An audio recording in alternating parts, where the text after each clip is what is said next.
So far in the 2024 NFL season, it has been absolute pandemonium with upsets and random teams being good out of nowhere, and Week 3 was no exception to that. Honestly, Week 3 was even crazier than Week 2, and your boys suffered as a result, going 7-9 on the week. A below 500 record is a big yikes, and we're going to look to bounce back strong here in Week 4, where at this point, we really don't know what to expect anymore. Who's consistent and who's not?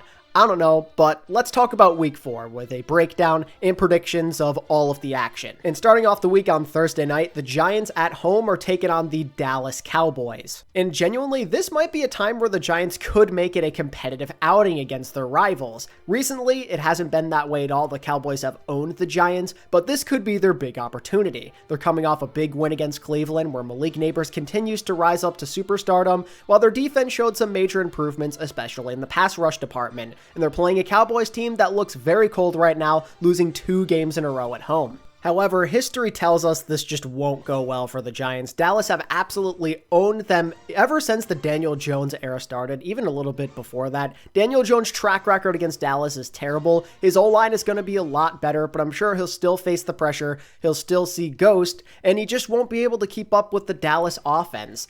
The Cowboys, they are coming off a frustrating week against Baltimore, and they're playing a Swiss cheese-like Giants secondary. Dak has made a name for himself torching this Giants team over the years, and this could be one of his best opportunities yet to put up a huge game. I think it's just a matter of this Giants team slowly but surely falling behind. Dallas always takes advantage of the weak opponents on their schedule, and they're gonna get this W. And honestly, with a spread at 4.5, I would definitely take the over for Dallas. They are going to beat the Giants easily, as they usually do. Heading into the 1 p.m. slate on Sunday, we're going to start off with the Saints taking on the Falcons, a huge matchup to decide the potential pecking order of this division. Knowing how these two usually split, it feels like this game could very easily go either way. The NFC South is always very hard to determine. But to me, it feels like both of these teams are heading towards different directions. The Saints got a bit of an early peak with how they played against Carolina and Dallas, but then in Week 3, it felt like they couldn't get anything going on offense against a Philly team that isn't really known for their defense at all. It's been pretty weak up until that point, so not the best feeling in the world to see that from them. I definitely lost some trust, and I'm questioning if they're consistent enough.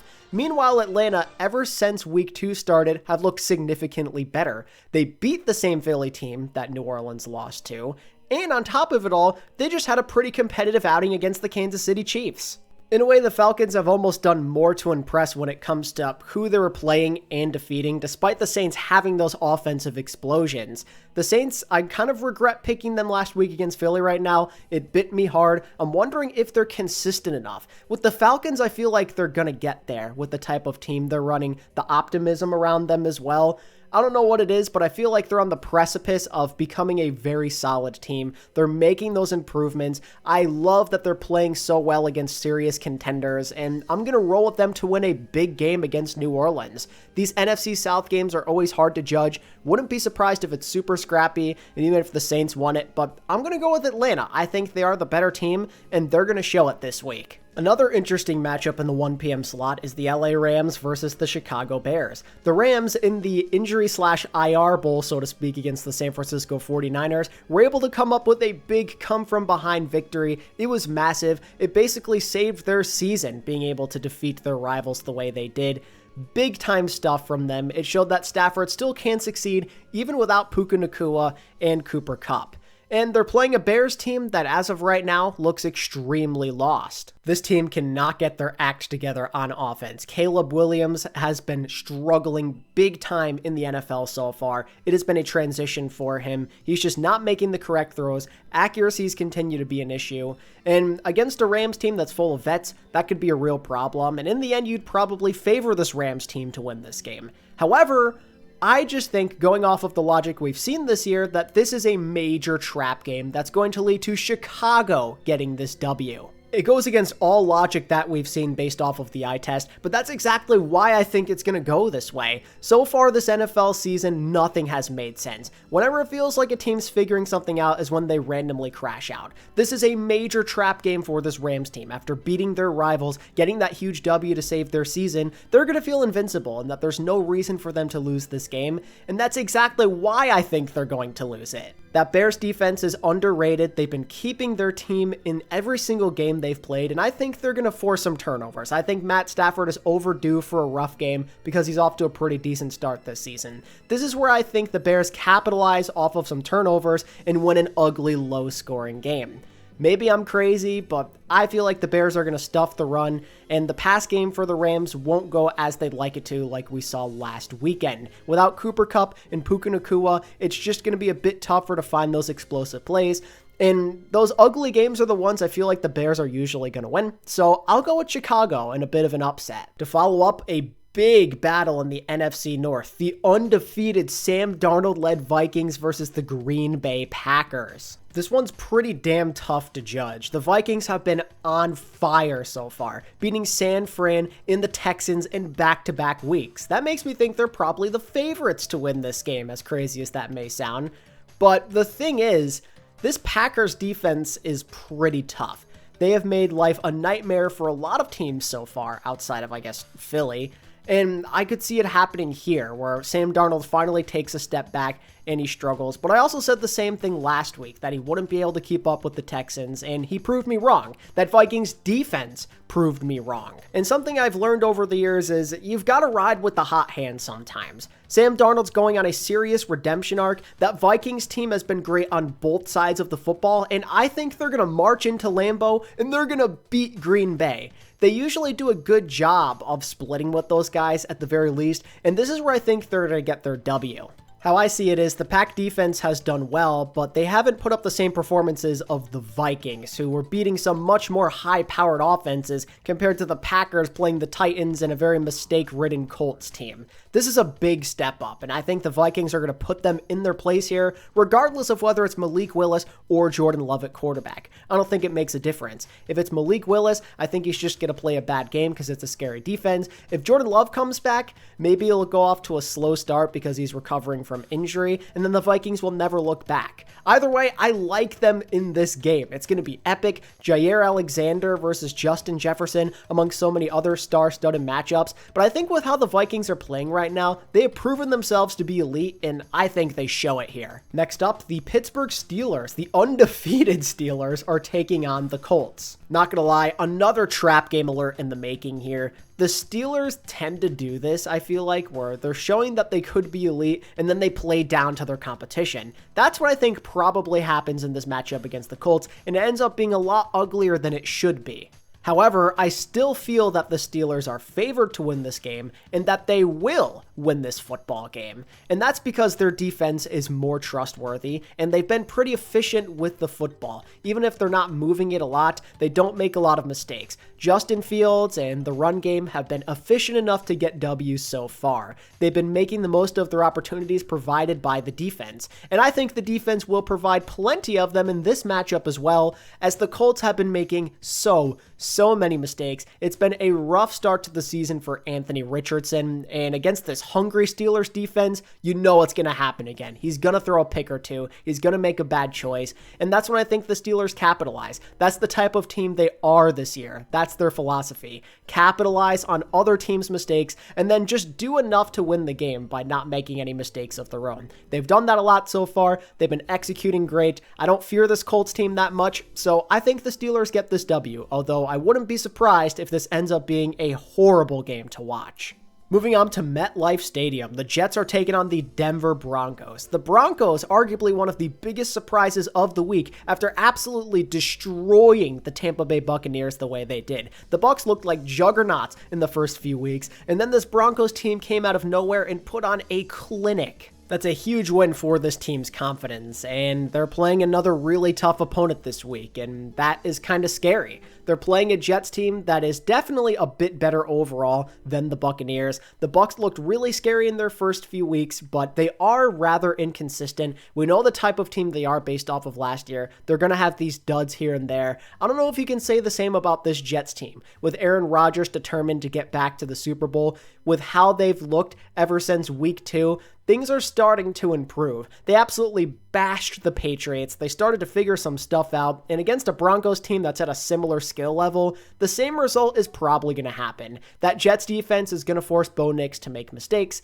and that'll be that. I don't think it'll be all that close. Broncos are definitely coming back down to earth. Speaking of the Bucs, they're hosting the Eagles in week 3.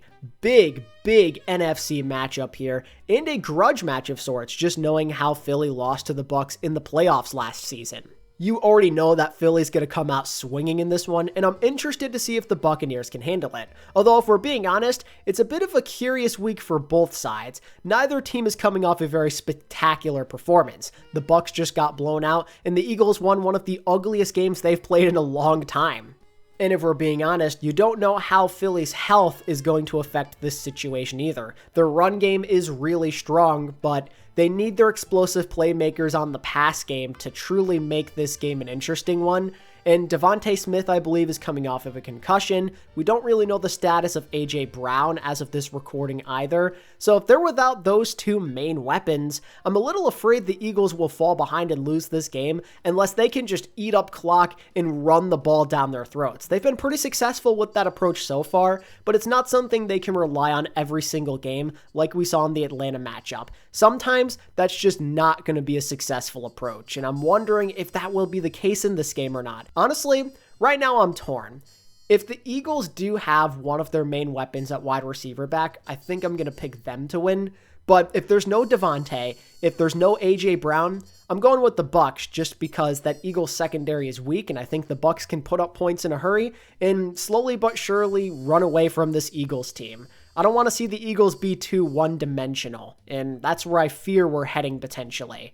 So yeah, put an asterisk next to this one just because I don't know the status of certain players just yet. But you know where my pick is going to go depending on how those injuries play out. For the next game, the Bengals are taking on the Panthers, the 1-2 Panthers. They won a game, baby. Andy Dalton is the savior, putting up 300 yards and absolutely dominating the Raiders the way he did last week. The Panthers finally have some kind of actual offense. They had so much energy out there having some kind of competent quarterback, and I'm curious to see if that can ride into a second straight week. The question that will decide if the Panthers can go on a win streak is how they do when things return to normalcy, when that energy spike wears off, when the high of having an actual quarterback goes away. How will you do then?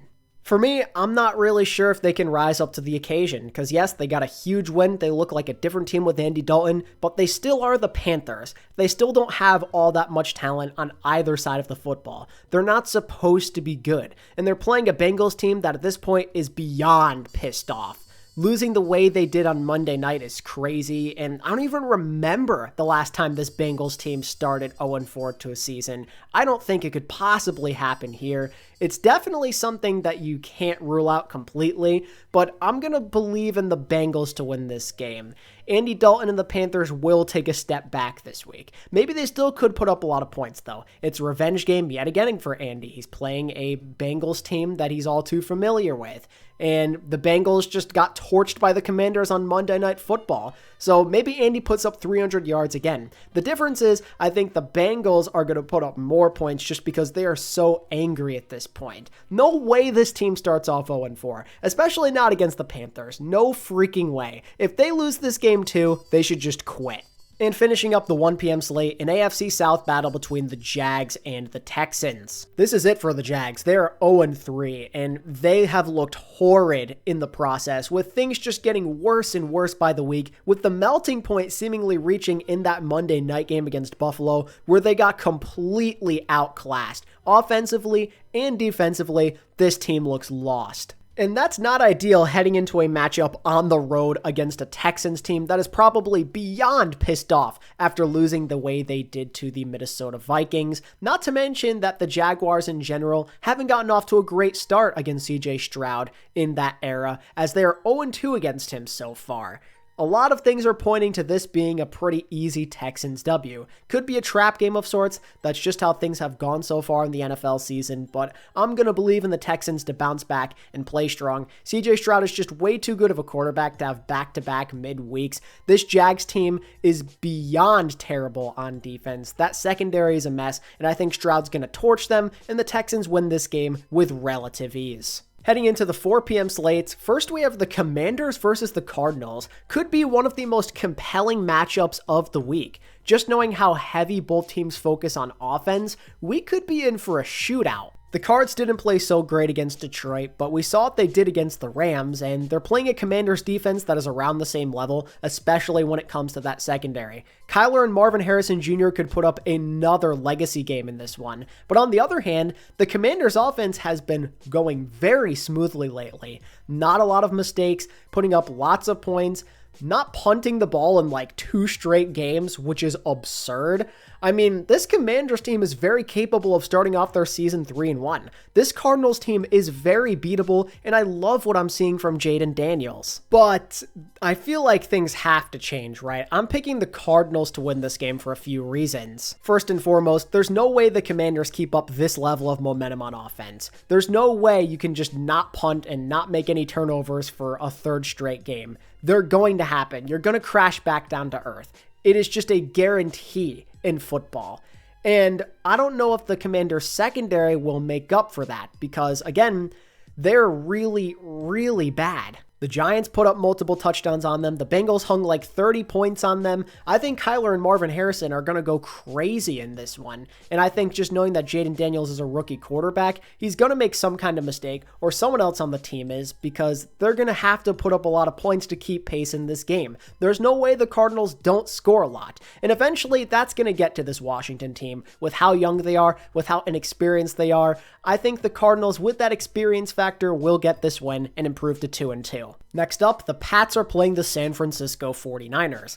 Now, health could once again play a factor for San Fran. We saw them struggle as a result. I mean, they put up 24 still against the Rams, but you know what I mean. It's not as easy for them to move the football without all of those weapons. Now, if some of them come back, I think they probably beat the Patriots with relative ease. But if injuries continue to be a problem, this could be a scary close game against a Pats team that outside of the Jets game has been pretty scrappy so far. But at least the Niners have shown me, even with like Jawan Jennings, it's still enough to put up points on the board. And I think they're going to beat this Pats team. I mean, they're just not that great. And there's no way the Niners are going to start their season 1-3. I just cannot believe something like that is even feasible. They're going to bounce back here. They're going to beat a Pats team that is not special. And that's that. But how about the Browns taking on the Raiders? This one is pretty interesting. The Browns have been completely and utterly trash so far. They even just lost to the Giants and gave up 3 touchdowns to Daniel Jones, which is crazy. And they're playing a Raiders team that also doesn't look that great.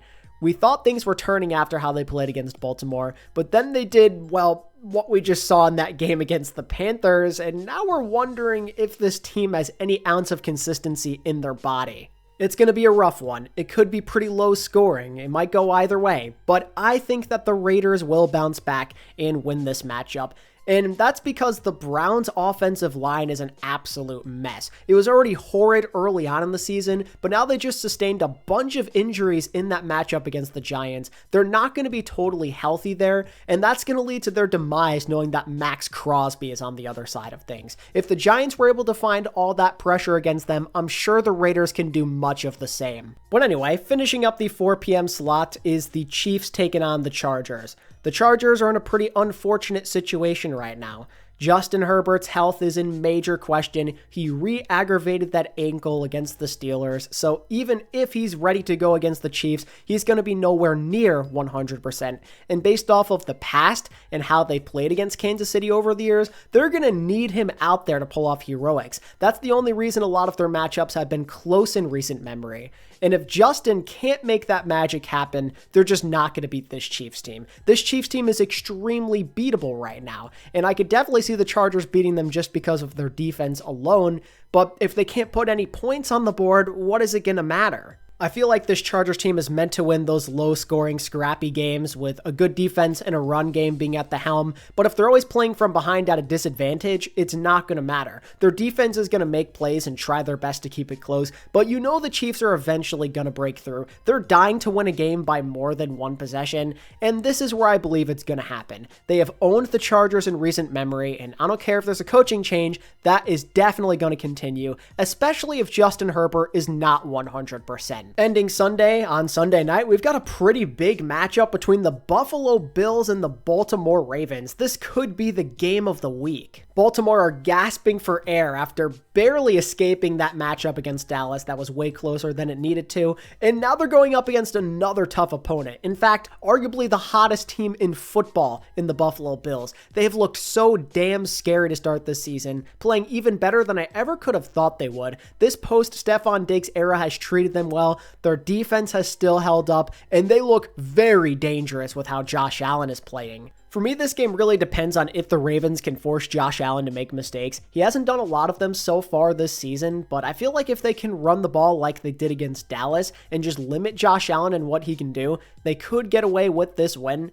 But the Ravens have just been so wildly inconsistent, and I just don't know if I can trust them. In some weeks, they look so good. I mean, they've beaten Dallas and Kansas City, but they've also blown multiple leads, and they could arguably be 3-0 right now. And I just don't know if I can trust them to beat Buffalo. They lose these big games way more often than they win them. And with how the Bills are playing right now, with how hot they look, I don't want to go against them. They look like arguably the best team right now, and until they lose, I'll probably continue to pick them. So I'm going to go with the Buffalo Bills to win this big-time, prime-time matchup. And then we head towards Monday night, where once again we have that weird doubleheader like at the same time. I don't know why in God's name we keep doing this, but the first one at 7:30 is the Titans and the Dolphins. Oh my Lord, help us, this game could be garbage. You have Mayo Man and the Titans, who have continued to look like crap despite having great opportunities to win, playing a Dolphins team that has Skylar Thompson at quarterback. Aren't you guys so excited for this primetime matchup? Oh, I can't wait. And once again, I find myself sitting here saying that this should be the Titans game to win, just like against Green Bay last weekend, just like how they should have beaten the Bears, but I can't pick them to win. I tried to pick them against Green Bay, and I regretted my choice, and I think they'll continue to lose to random backup quarterbacks, as I think the Dolphins are going to win this game. The Titans might be the worst team in the league right now. They just find ways to lose. And they'll do it against the Dolphins too. Just watch. The Dolphins may have a random guy at quarterback, but they have a lot of talent around him, and that might be able to make up for that. Maybe they can put up just enough points and then have the Titans self-destruct so they can get this win. This is not going to be a pretty one, but maybe with Chan and Tyreek and Jalen Waddle, the Dolphins' high-end talent can prevail. The other Monday night game is one that I'm pretty excited for. The Seahawks and the Lions once again renewing their rivalry. They played the last couple of years, and their games always end up being gigabangers, and I'm expecting the same thing in this one. These guys just match up well with each other. They're meant to have these crazy shootouts. For whatever reason, Jared Goff versus Geno Smith goes really hard, and honestly, I like where both teams are at right now. The Lions, they bounced back strong against the Cardinals. They look more like their normal selves, while the Seahawks are off to a 3-0 start and have looked pretty good overall. They've been winning the tight games. They've been blowing people out. Their defense looks pretty strong. Leonard Williams is having one of the best seasons I've seen from the guy in years. I love where both teams are at, so I'm expecting a really tight game here.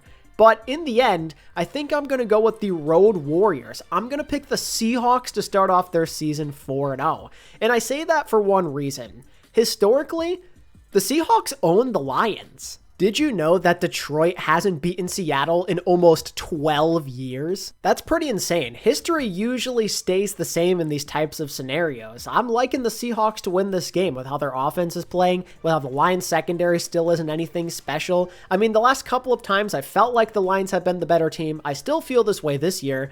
But in those previous meetups, the Seahawks have won anyway, and I'm going to rely on that to continue to be the case.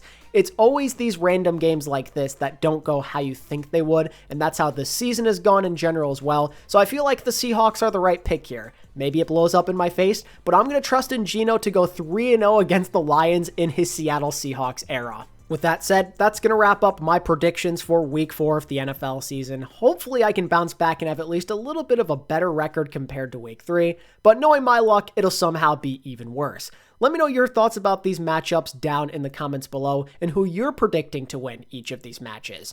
And of course, if you enjoyed this video, make sure to give it a like and subscribe if you're new for more NFL content every single week. Peace out.